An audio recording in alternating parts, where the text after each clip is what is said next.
అందరికీ నమస్కారం. నాతోటి మహిళలకు, మహారాణులకు నా ధన్యవాదాలు. మా ఎంపీ రాజ్యసభ రఘునాథ్ రెడ్డి గారికి, మా ఎమ్మెల్యే అమర్నాథ్ రెడ్డి గారికి, నాతోటి కార్యకర్తలకు, మహిళలకు అందరికీ నా ధన్యవాదాలు.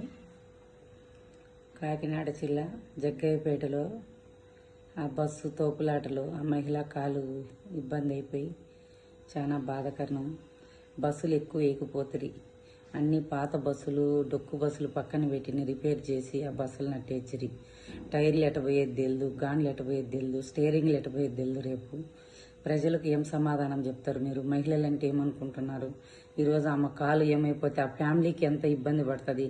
తక్షణమే ప్రభుత్వము తీసుకొని ఆమెకు డబ్బులు ఇది చేయాలి. ఎందుకంటే ఆమె ఎట్లా బతకగలుగుతుంది? మంచి బస్సులు అవి చూసుకొని జనాలను ఎక్కించేటప్పుడు దండిగా బస్సులు వేసి నింటి ఇంత జరగదు కదా. మీరు ఫ్రీ బస్ అని చెప్పేసి 1-2 వేసి జిల్లాలకు స్టేట్ అంతా 10 బస్సులు వేయకుండా ఫ్రీ బస్ అని చెప్పేసి ఇది చెప్పడం చాలా కూటమి ప్రభుత్వానికి చాలా తప్పు. కూటమి ప్రభుత్వం సిలిండర్లు అట్నే ఫ్రీ అని కొన్ని చేసింది. బిల్లులు అయితే పాస్ చేసుకుంటారు. పింఛన్లు అట్లే కొద్దిగా ఇచ్చేసి బిల్లులు పాస్ చేసుకుంటారు. రైతులకు ఏమీ చేయలే, అది బిల్లులు పాస్ చేసుకోవడానికి ట్రై చేస్తారు. కుట్టు మిషన్లు అంటారు, కుట్టు మిషన్లు అవి కూడా అంతే. ప్రతి ఒక్కటి అన్నీ చేసుకుంటారు. ఇప్పుడు ఆ మహిళలకు న్యాయం చేయాలి. ఆ మహిళలకు ఏం జరిగినా కూడా ప్రభుత్వం తరఫున డబ్బులు కట్టాలని నా డిమాండు. ఏకుల రాజేశ్వరరెడ్డి, రాష్ట్ర ప్రధాన కార్యదర్శిని.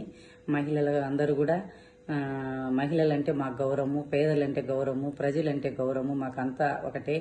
కానీ చంద్రబాబు గారు, లోకేష్ మీరు రెడ్ బుక్ రాజ్యాంగాన్ని పక్కన పెట్టి కొడుకు పెత్తనం ఇచ్చి ఇవన్నీ చేతులు దులుపుకోకుండా చంద్రబాబు ఆయన పవన్ కళ్యాణ్ వాలంటీర్లు మిస్ అయినారని చెప్పి మాట్లాడినాడు.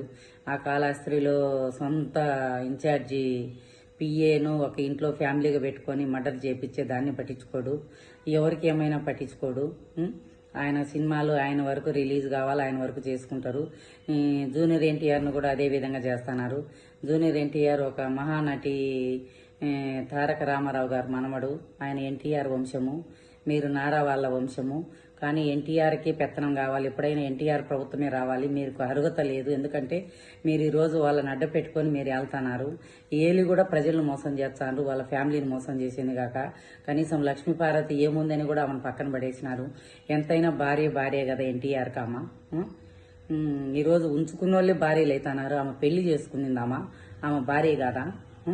మీరు అన్నీ ఆలోచన చేయండి. కూటమి ప్రభుత్వానికి చాలా ఈరోజు మోదీకి కూడా మోసం చేస్తున్నారు. మోదీ గారు కూడా తెలుసుకోవాలి. ఈరోజు షర్మిలమ్మ కూడా ఆమె